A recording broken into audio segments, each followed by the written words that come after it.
alimentación aldeana tradicional, donde entran a formar parte cultivos como el trigo, la cebada, las legumbres, etc., algunos animales cazados y desde luego mucha fauna doméstica, además de sal, que ya decían los romanos que era el oro de la antigüedad.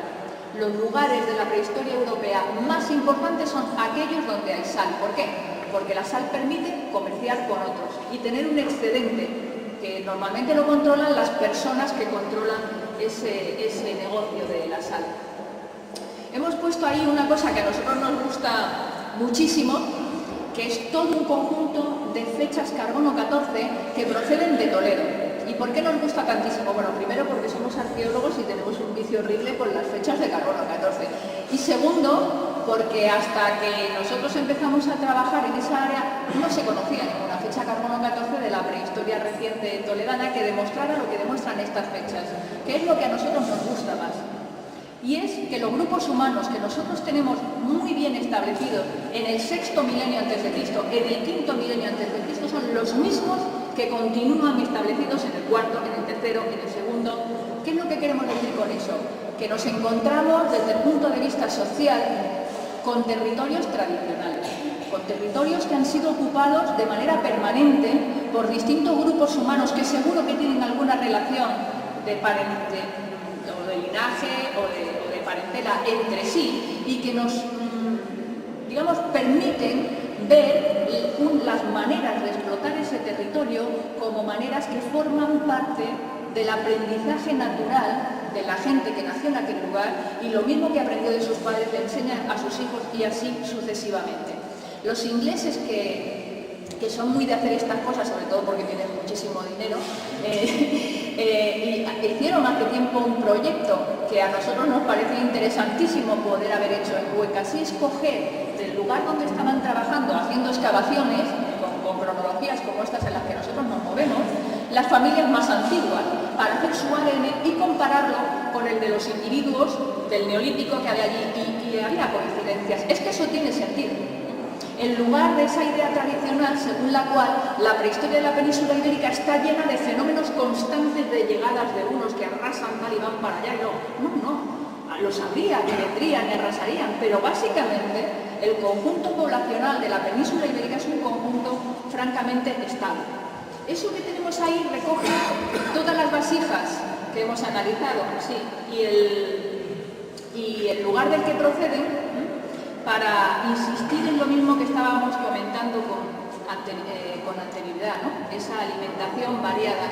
Pero lo que a nosotros nos gusta más, o lo más interesante, que cuando llegaron los romanos a la península ibérica, recogían cuál era la alimentación de los indígenas.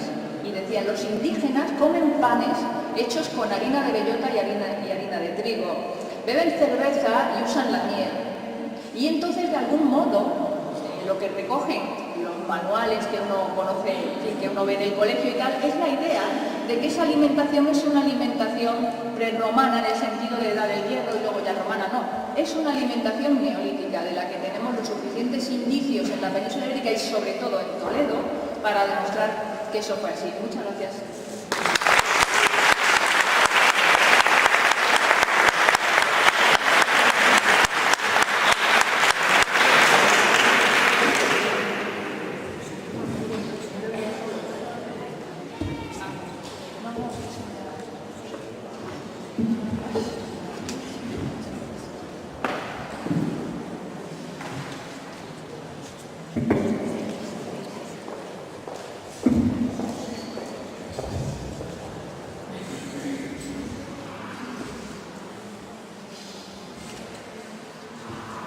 Buenas tardes a todos. Yo soy la tercera en hablar y ya les anuncio que voy a ser la más breve, así que no tienen que estar esperando tanto tiempo para poder moverse de las sillas o poder acabar la siesta, como decíamos antes, un poco en broma. Ya en realidad muchas de las cosas que yo voy a referir durante esta última etapa... ¿No se oye nada? Sí, sí. Yo soy la más débil del mundo. Vale, yo decía que me voy a ocupar de la última etapa de la prehistoria. En realidad nuestros trabajos, como ha dicho la doctora Bono, se han centrado en gran parte durante el Neolítico, Calcolítico, tercer milenio que decimos nosotros, pero nos parecía respetuoso y coherente, que aunque nuestros trabajos no se han centrado mucho en la última etapa de la prehistoria, intentar reconstruir el conjunto de ella en lo que a alimentación se refiere en la provincia de Toledo. Como ella ha acabado también precisamente diciendo, casi todo estaba ya inventado, de tal manera que durante la Edad del Hierro, la etapa de la que ya yo más voy a hablar, es decir, el último milenio, para situarnos cronológicamente, ahora noto que se oye más porque ha cambiado. Pues hay muchas cosas que se mantenían respecto a momentos anteriores.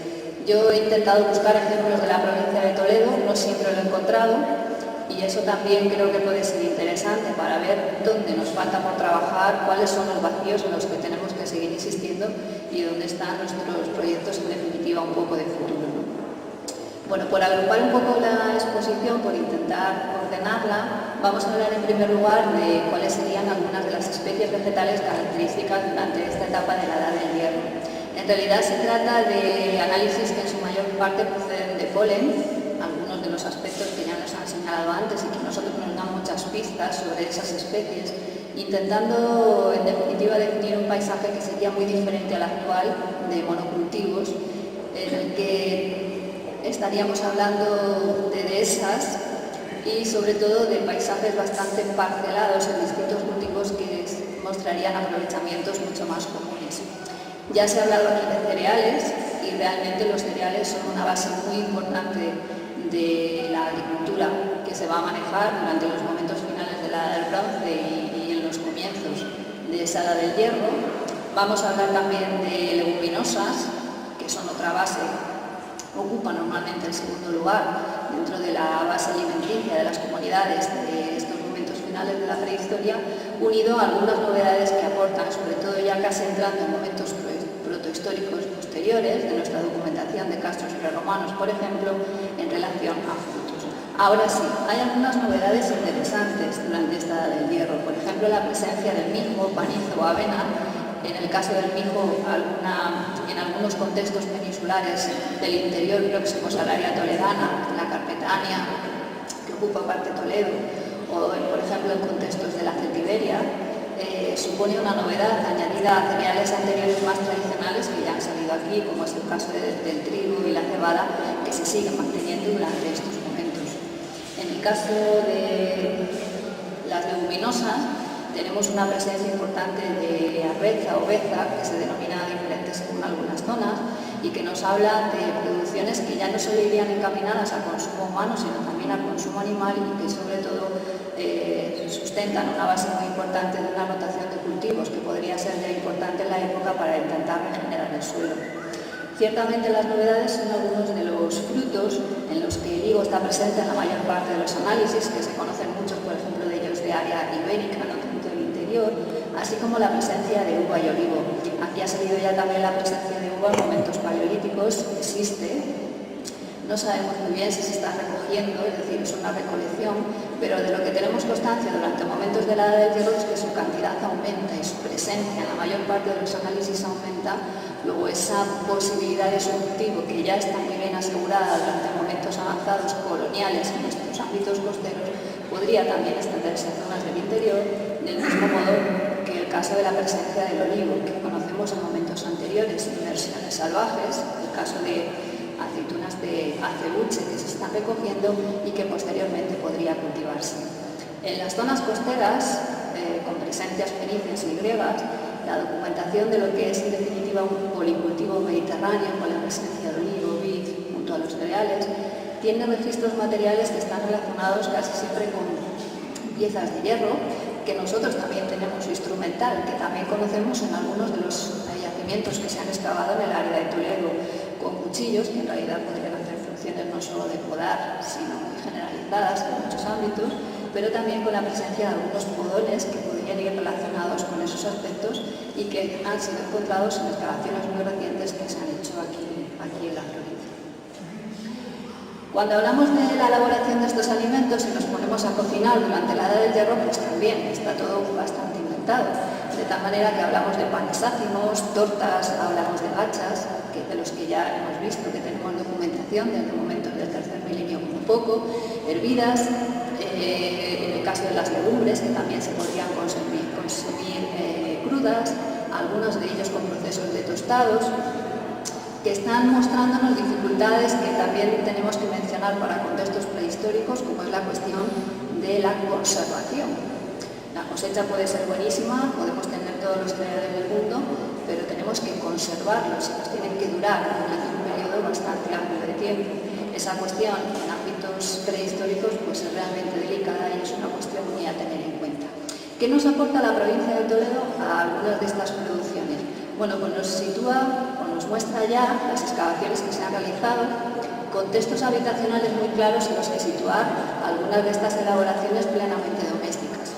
No es que antes no tuvieran casas, claro que las tenían, pero nuestra documentación en momentos anteriores habla de materiales que arqueológicamente no siempre son todo lo perennes que quisiéramos y que invitan a mucha reconstrucción, mucho análisis y muy poca visibilidad, vamos a decirlo así.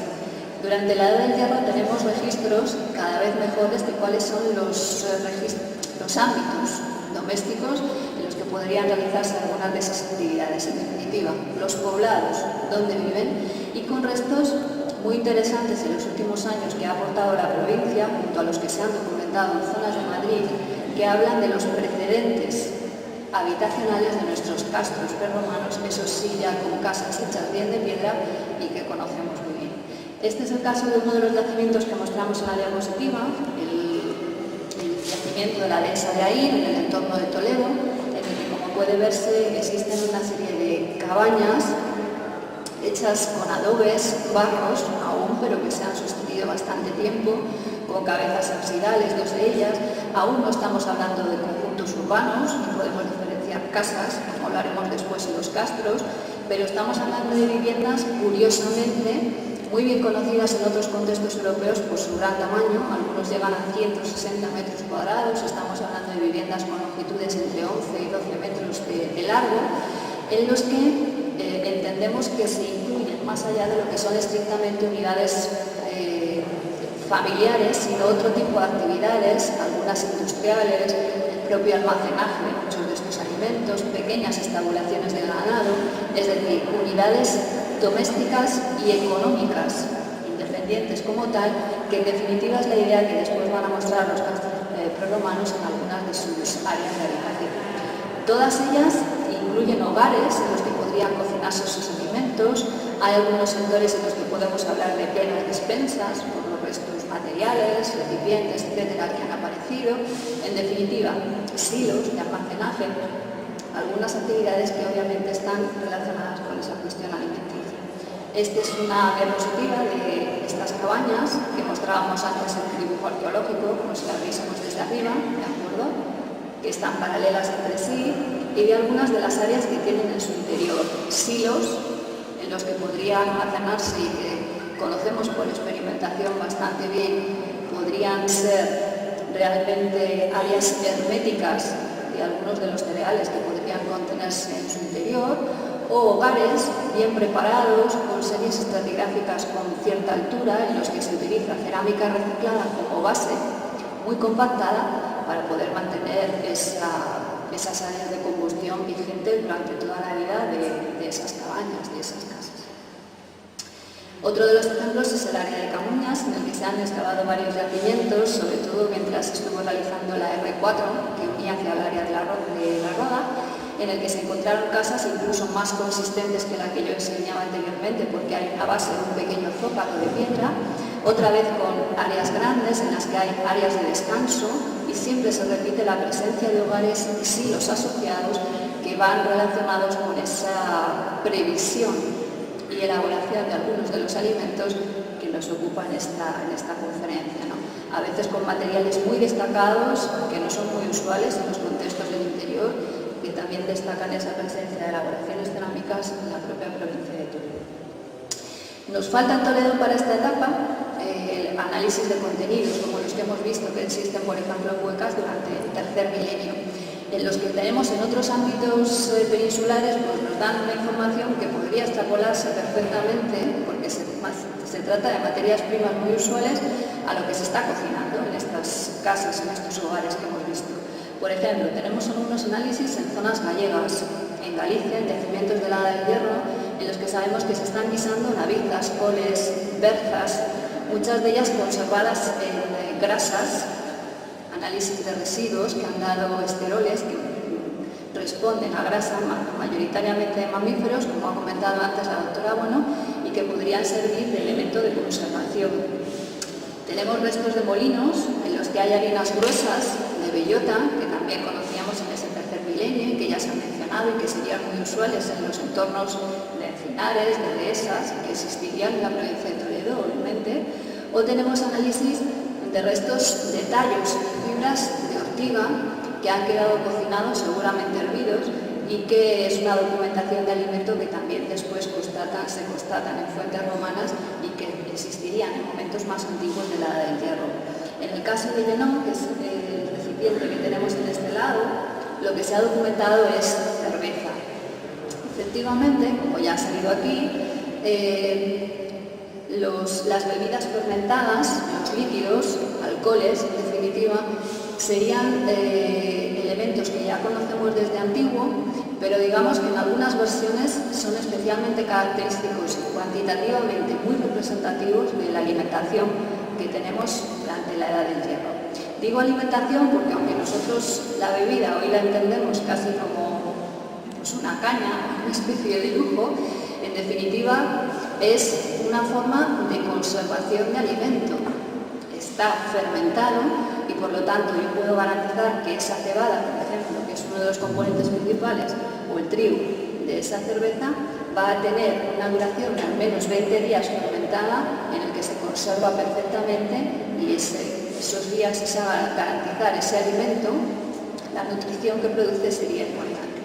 Ciertamente, no siempre se trata solo de un alimento.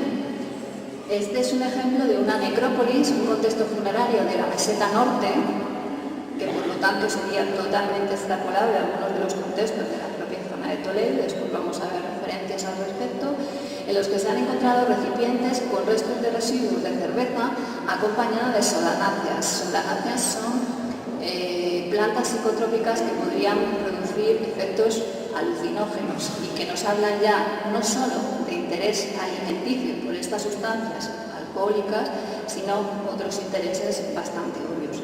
En el caso de la necrópolis de Las Ruedas, que es el ejemplo en concreto, en una necrópolis de Valladolid, se han encontrado también recipientes, copas asociadas a la presencia de vino, que ya ha salido aquí, también conocemos desde el tercer milenio, realizado con bayas. En este caso parece que está directamente relacionado con uva, porque hay unos pequeñas sales, cristales, que quedan en esos residuos de las cerámicas y que están relacionados con componentes de la vid directamente, o la presencia de aceites, ácido oleico, que está presente en algunos de estos recipientes que forman este grupo inferior de la diapositiva, formando parte de lo que pueden ser ungüentos, perfumes o algunos aceites perfumados directamente. Bien, cuando se excavó la necrópolis de Las Ruedas, para intentar aproximarnos a la zona de Toledo, cuando se excavó la necrópolis de Las Ruedas se planteaba que estos productos, vino, aceites, eran productos foráneos, que venían de fuera, de origen colonial, que traen a nuestra península fenicios, griegos, pero realmente se están consumiendo en fabricaciones de recipientes locales y además las apropiadas. Yo no bebo agua en un plato, sino en un recipiente hondo, o utilizo una jarra para poder servir y utilizar distribuir varias porciones de ese líquido que quiero mostrar. Quiere decir que se trata de producciones totalmente autóctonas en las que se están elaborando unos productos que nosotros conocíamos en momentos prehistóricos más antiguos, ya ha salido aquí esa referencia a ese tercer milenio, y que casi siempre se acude a ese origen foráneo porque es en definitiva un poco lo que industrializa esa producción del vino aceite en nuestra península ibérica. Como parece bastante razonable, las excavaciones que se realizaron en Pintia en años sucesivos mostraron recipientes de almacenaje propio, no era necesario recurrir a las ánforas fenicias que efectivamente llegan en porciones muy escasas si es que llegan a nuestro interior peninsular, Recipientes en los que podría realizarse con pequeños cazos esa distribución de líquidos, vino, o todo un set de bebida en el que vemos que hay recipientes grandes para contener esos líquidos, recipientes intermedios para su distribución o los individuales de bebida. Quiere decirse, más allá de esas suposiciones de las fuentes que parecen mostrar siempre todo tardío, parece que producciones de estas bebidas fermentadas, vinos, cervezas o el caso del aceite, están llegando y se están produciendo en nuestro interior, en zonas del interior, desde momentos más antiguos de lo que pensábamos y sobre todo ligados a unas evidencias cerámicas que nos van a permitir, más allá de los análisis de residuos que no siempre tenemos, localizaciones precisas. ¿Por qué no? Recipientes como estos, que sí se han localizado en Toledo, podrían estar relacionados con contenidos semejantes. El Cerro Colorado es una necrópolis de incineración en la que se colocan los restos del cremado del muerto en una urna y se acompañan de toda una serie de elementos de ajuares, muchos de ellos perfectamente cerrados con tapa, es decir, hay un contenido en su interior y muy ajustados a algunos de esos ungüentarios o perfumarios que hemos visto en la necrópolis de la Meseta Norte. ¿Por qué no? Restos como estos de la necrópolis del Vado en Toledo, poblada por Adiel, podrían formar un auténtico set de bebida, como el que hemos visto en la necrópolis de la Meseta Norte. Jarras para contener obviamente líquidos, elementos de distribución intermedia y cuencos de bebida individual que aparecen en tumbas como estas que vemos en la diapositiva, en las que se depositan en un sector las cenizas incineradas del muerto y se acompañan de toda una serie de elementos de agua. Bueno, en esta necrópolis del Vado, realmente interesante, se encontró también una parrilla, una especie de hierros en forma de parrilla que están evidenciando que no solo interesan contenidos vegetales en esas deposiciones funerarias, sino que también hay deposiciones cárnicas, es decir, que además de las producciones vegetales estamos en contenidos de proteínas animales, como otra parte muy importante de la alimentación de las comunidades de la Edad del Hierro. Aquí sí que tenemos un ejemplo muy bueno de Toledo que nos puede permitir reconstruir cuál es la fauna o cuál es la alimentación en la que se concentran estas comunidades de la Edad del Hierro. Es el Cerro de la Mesa, en Alcolea de Tajo, casi en la zona de Puente del Arzobispo, casi ya con la provincia de Cáceres. Es un yacimiento en los que más campañas de excavación se han realizado con una cierta continuidad, vamos a decirlo así, de la Edad del Hierro dentro de la provincia de Toledo, que se espera hacer visitable en los próximos años. La Junta ha invertido pues, bastante dinero en su rehabilitación. Parte de este edificio intenta cubrir y proteger un bastión de su muralla, es un recinto amurallado que se encuentra justo en el embalse de Azután y con un paisaje un tanto modificado por la presa y por la construcción de una hidroeléctrica, pero que aún así se ha intentado salvar, al menos en su extensión más importante. La parte que ahora nos interesa es un sector intermedio de la ocupación larga del poblado, que va desde el siglo VIII hasta la ocupación betona, de momentos ya muy recientes, en el que se realizó una gran fosa para intentar pues limpiar parte de las construcciones que existían en el poblado casi a modo de basurero y construir encima todas las casas betonas que constituyen la última ocupación del poblado.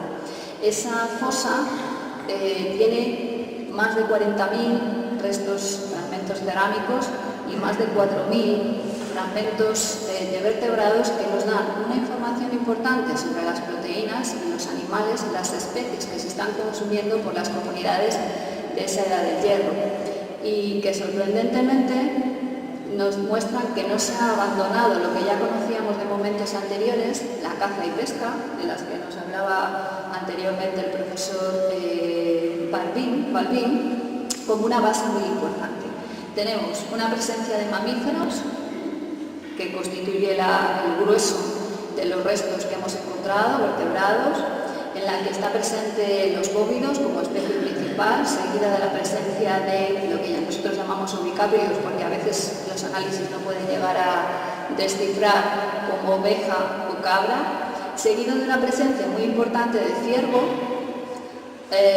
la presencia de caza de perdiz junto a liebre, conejo, formando parte de esas aves que tenemos aquí, la presencia de cerdo, algunos de ellos salvaje, con la caza también de jabalí, y la presencia de oso. Es curioso, los autores que han interpretado los restos del Cerro de la Mesa señalan que en el libro de Montería de Alfonso XI, en el siglo XIV, se sigue hablando de una caza muy semejante en la zona, en la que seguían existiendo osos, en la que el ciervo era una de las especies principales, junto con la presencia de perdiz, conejo, liebre, etc., para que vean que a veces las cosas no han cambiado tanto. En esta fosa se han encontrado abundantes restos de un mejillón de río, muy en conchas de ese mejillón de río, que era una especie de molusco muy característica del Tajo hasta momentos muy recientes, y que solo en los últimos años, con la introducción de especies que no son de la zona, el caso por ejemplo del mejillón tigre, etcétera, prácticamente solo quedan algunos sectores del Ebro y está a punto de desaparecer, pero que formaba una parte importante de la alimentación de estas comunidades. Como curiosidad, y aunque me vaya un poco del tema, relacionado también con esta cuestión de la fauna, a veces podemos hablar de economías no estrictamente alimenticias, pero sí estrictamente derivadas de esos mismos restos, como es el caso de la lana o la presencia de textiles. Bueno, en este caso no es tanto esa presencia derivada de la fauna como sí de algunos vegetales. Uno de los datos que tenemos que nos ha proporcionado recientemente con la excavación de un yacimiento de la provincia de Toledo y que hasta ahora es un auténtico bombazo en toda la península. Se trata del yacimiento de Cerro Puquillo, que está en los alrededores, proximidades también de la ciudad de Toledo, en el que han aparecido unas fibras de algodón. Han sido identificadas como algodón, pero en un contexto de la Edad del Hierro. Se trata de una cabaña, como hemos visto antes, en uno de los sectores del poblado que tiene una ocupación muy larga, muy distinta, del tercer milenio, durante la Edad del Hierro, en momentos carpetanos posteriores, y en los que hasta el momento estamos hablando de una especie que identificaba como introducción, se consideraba en la península relacionada con la Edad Media y que podría empezar a remontarse. Actualmente se está analizando su ADN en laboratorios del CSIC para poder garantizar que se trata de una fibra de este tipo. Y ya para terminar, señalar que la bebida y la comida, como actualmente, entendemos que también en la prehistoria está muy relacionada con acontecimientos excepcionales. Del mismo modo que hoy la asociamos en muchas ocasiones a bautizos, comuniones, bodas, en definitiva esos eventos están marcando edades de nuestra vida, aunque nosotros los asociemos hoy con acontecimientos religiosos.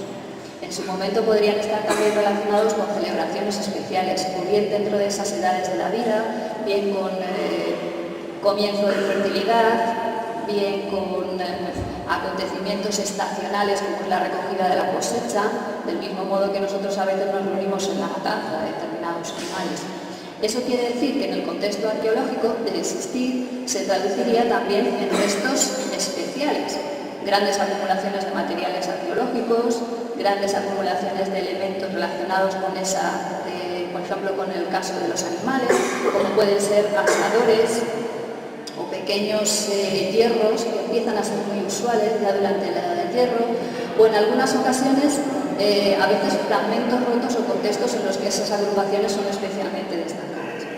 En la provincia de Toledo tenemos un contexto especial que podría corresponder a ese tipo de banquetes, que podrían relacionarse tanto con poblados como con contextos funerarios. Nosotros también tenemos algún tipo de celebraciones en esos entornos. Se trata de la tumba del Carpio, que ya excavada hace años, en realidad fue encontrada un tanto expoliada, pero que pudo ser reconstruida y que obviamente solo con ver los restos que la componen habla de una excepcionalidad, un contexto excepcional. Estamos hablando de una agrupación de más de 40 recipientes que formaban parte del entorno de delimitación de la tumba. Este es un dibujo. El depósito de animales completos, es decir, restos en definitiva, definitiva de animales que podrían haber sido comidos y que podrían formar parte de un banquete fuera de lo que es ese acto interno del enterramiento, asociados a los restos de una mujer joven, en torno a 25 años, junto con un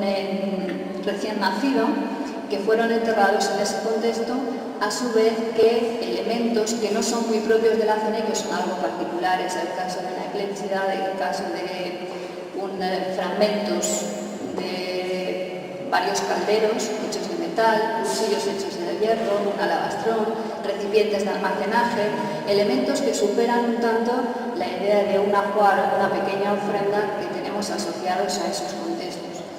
La interpretación de esta tumba ha sido siempre la de una princesa que vendría de zonas del sur, tartésicas, y imbuida de todo un ambiente, vamos a decirlo así, orientalizante. La idea de que las comunidades toledanas, en este caso, las comunidades autóctonas, siempre gustarían de aquello que es foráneo, de aquello que es de fuera o de aquello que podría darle prestigio, casi en forma de argumentos circulares en los que nosotros convertimos a esos elementos prestigiosos y por lo tanto quien los tiene quiere ganar ese prestigio externo, ¿no?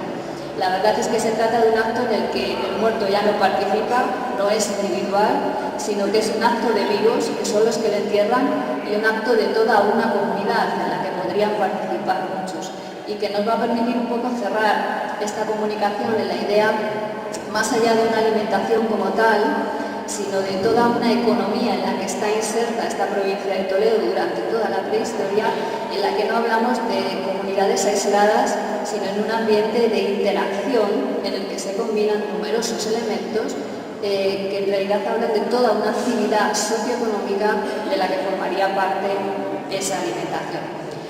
Y ahora, como cierro la comunicación, pues casi como al principio, dando las gracias a la organización de estas jornadas por habernos invitado a todos nosotros. Muchas gracias.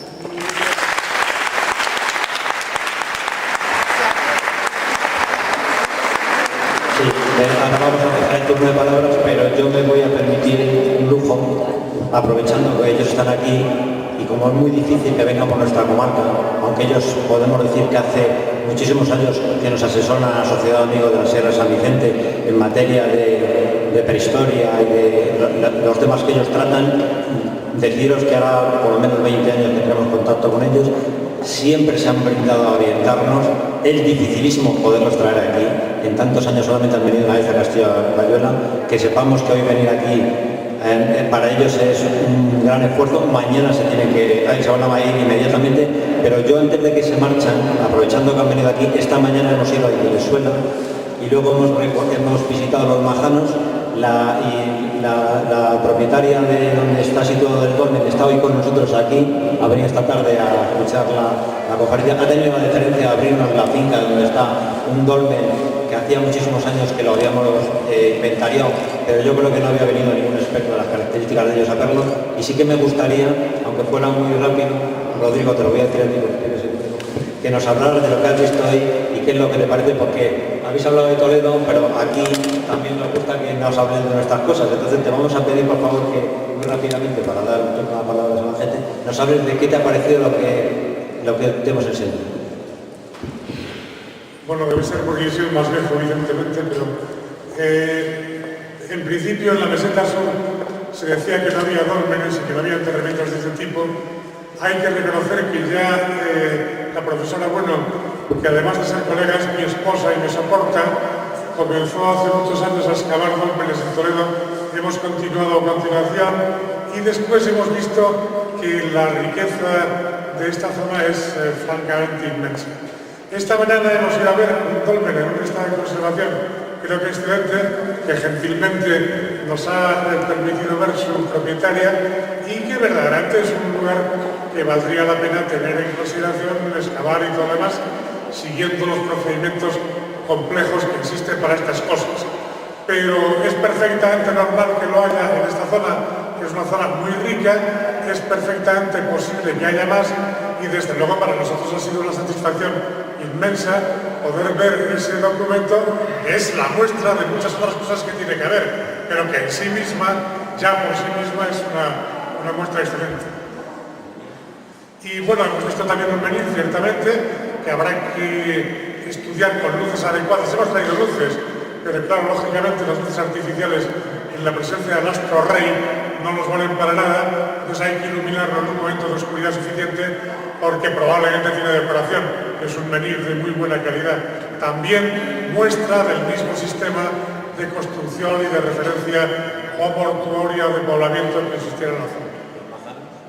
Y los bajados son, a ver, hay que responderlo todo, los bajados son una construcción muy peculiar, muy original, que parece un alineamiento de grandes piedras hincadas, que desde luego todavía no sabemos qué es lo que pueden significar, pero que en principio tienen aspecto de ser una construcción prehistórica. Muchas gracias, Rodrigo. Sí, por supuesto.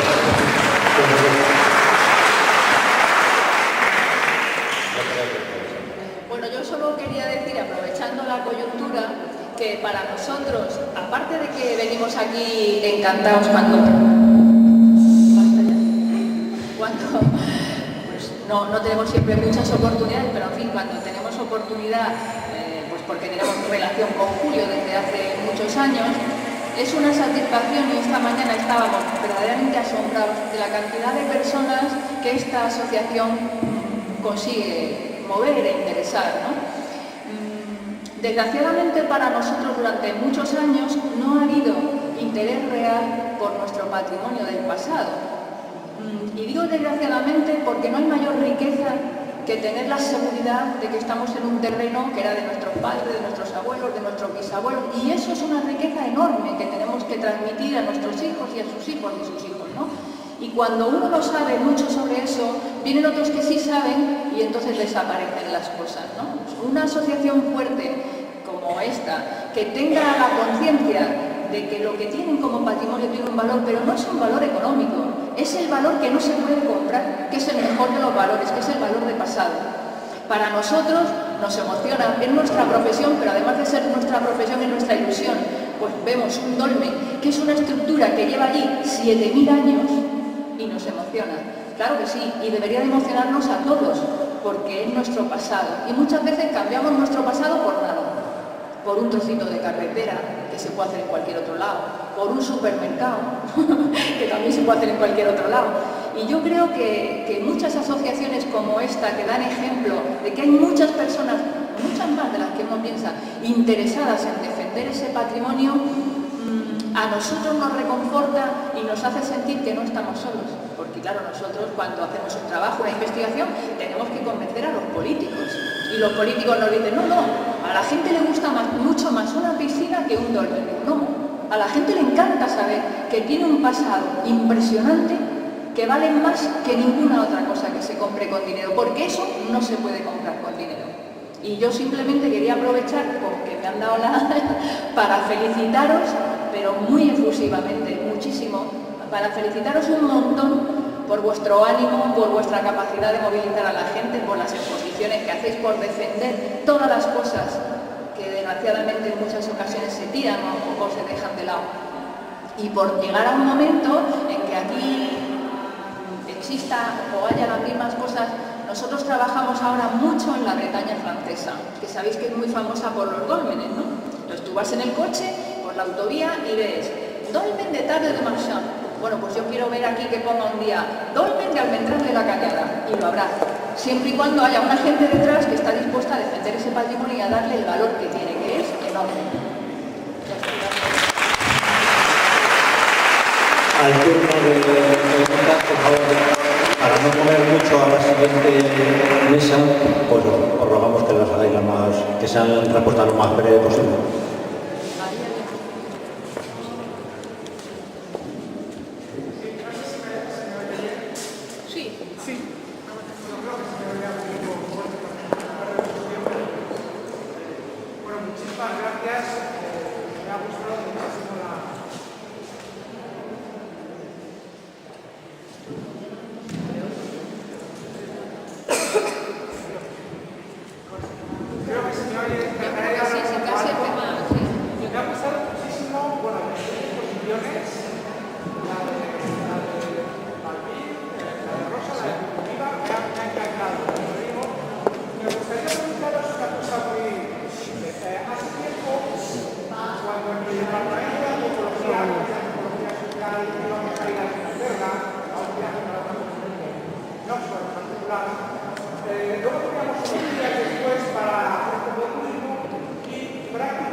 Claro, Hay una cuestión que es muy importante y de la que tenemos que darnos cuenta definitivamente.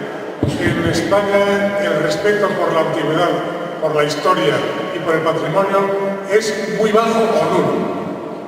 La diferencia no es que el monumento sea mejor, sino que ellos le dan un valor superior al que damos nosotros. Nuestra condición en ese aspecto, lamentablemente, es una condición baja e inculta. Eso se valora con cultura, conocimiento, cariño y difusión. O sea, verdaderamente hay potencial aquí para hacer algo. Exactamente.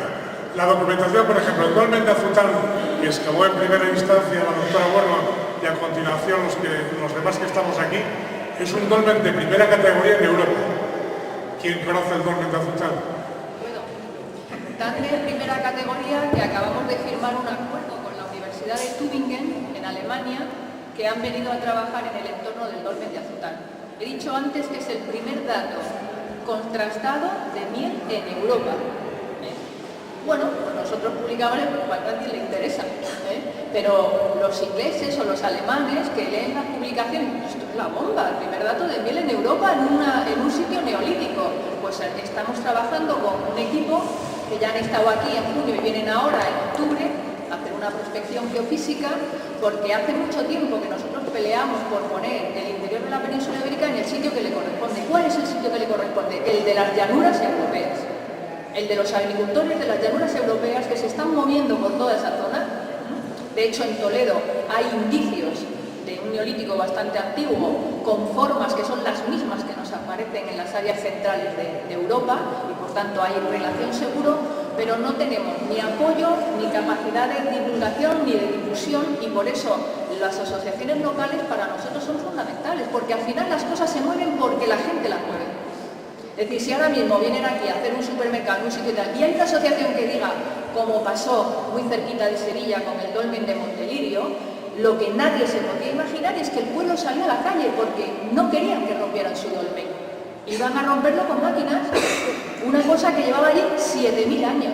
Bueno, pues hasta que nosotros lleguemos a esa situación, yo soy optimista. Yo creo que la gente cada vez se interesa afortunadamente mucho más por eso y lucha más desde abajo. Por eso quizá no se ve, pero bueno, yo veo esto y digo, pues claro que sí, esto funciona y me siento súper optimista.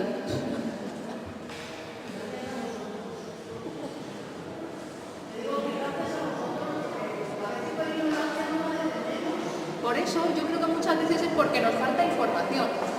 Y mucha gente, si tuviera esa... Mira, nosotros llevamos trabajando en Huecas muchos años. Pues el primer año que fuimos, todo el mundo no sabía lo que hacíamos. Todas las conferencias que hemos dado en Huecas, no cabía nadie en el sitio. Y si hay alguien que va con detectores o tal, llaman por teléfono, oye, ¿qué hay aquí? Y avisan, son ellos, porque ahora saben lo que es. Y saben que tienen conjunto campaniforme más importante del interior peninsular. Y lógicamente lo tiene que haber también aquí. Lo que pasa es que aquí no ha habido un trabajo continuado de investigación. Pero claro que lo tiene que haber. Yo ya tengo muchos años y en todos los sitios y muchas excavaciones a la espalda. En todos los sitios donde hemos trabajado, siempre en el pueblo que correspondía, hemos explicado lo que estamos haciendo y el valor que tenía. Siempre. ¿Eso se hace habitualmente? No lo sé, pero en todo caso para nosotros es fundamental que los propietarios de esa historia tengan conocimiento pleno de lo que significa y lo defiendan, que a fin de cuentas son los que lo defienden, no nosotros. Hace ya muchos años yo conocí lo del Cerro de la Mesa. Lo que, bueno, yo he sido maestro, ya estoy jubilado, y he ido allí con los niños a enseñarles, pero yo no sabía que aquello era un castro o algo así. Dio la casualidad que una noche había un señor allí con un coche, 4L concretamente, que se le había fastidiado, ¿no? Y bueno, estuvimos ayudándole, otro amigo y yo, y le dijimos que qué hacía por allí a esas horas y tal. Nos dijo que aquello era un castro y demás, y que estaba investigando. Se llamaba algo así como, yo creo que Fernando, no recuerdo, era de la Universidad de Sevilla. Nos dijo, y dice, esto es un castro y tal. Pero Posteriormente fui, un tiempo después, y Iberdrola, no sé si Iberdrola, Hidroeléctrica o alguien, había hecho ahí una obra y se había llevado la mitad del Castro. ¿Es eso real?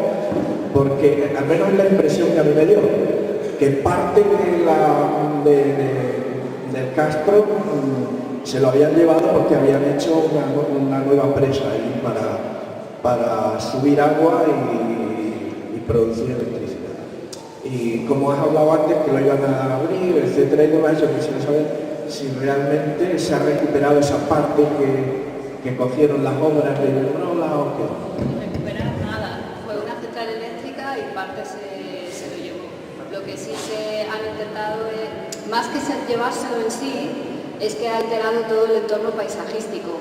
Ha conseguido que subiera el agua a un nivel que puede llegar en determinado momento a afectar más si hay una época de lluvias, etcétera, etcétera, lo que es el yacimiento. El yacimiento se conoce desde los 80, solo que se empezó a trabajar más tarde.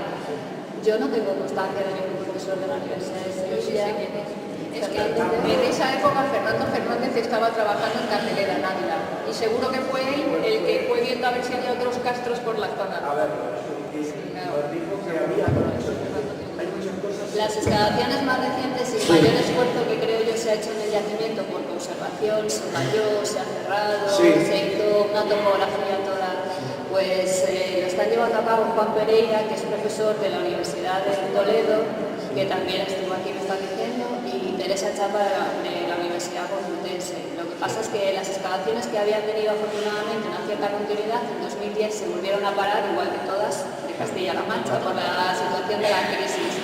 Y este año al parecer se han vuelto a reanudar. Lo que ocurre es que nadie se da cuenta muy bien de eso, pero es una inversión que se ha perdido cada vez que se para y se vuelve a reanudar, porque eso supone la limpieza de un yacimiento muy grande, un deterioro de la muralla en este caso, que es uno de los elementos más visibles, junto con las casas bretonas, ¿no?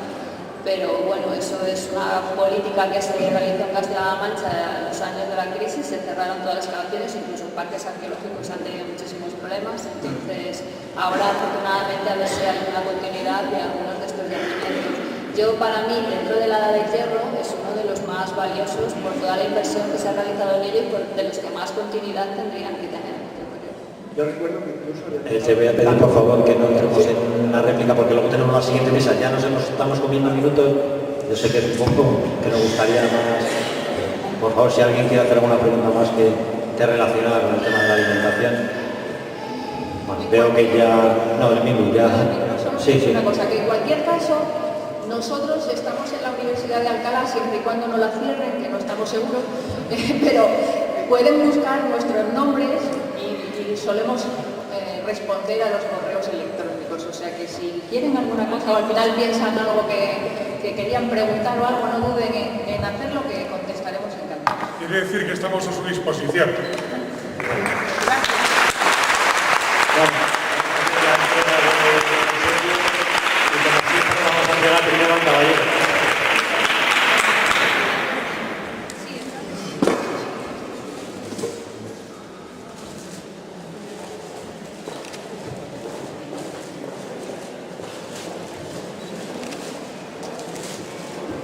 A Rodrigo le voy a comentar una cosa. A Rodrigo le conocí indirectamente a través de un amigo común que ya falleció, que fue el último farero de Villacisneros, que me habló de él, ahora más de 30 años, hablándome de un joven arqueólogo que había ido por el Sáhara y estaba investigando, y resulta que dio la casualidad que era Rodrigo, hace ya unos 10 o 12 años. Tuvimos una conversación en que coincidimos y yo le he traído un libro para él que escribió este señor, amigo común, que él no lo sabe, y me lo regaló el otro día su nieto, y entonces lo digo por eso, es el entregártelo a ti, porque te recordará muchísimas cosas de su diario que hizo Alfredo, y me gusta, y seguro que te va a gustar.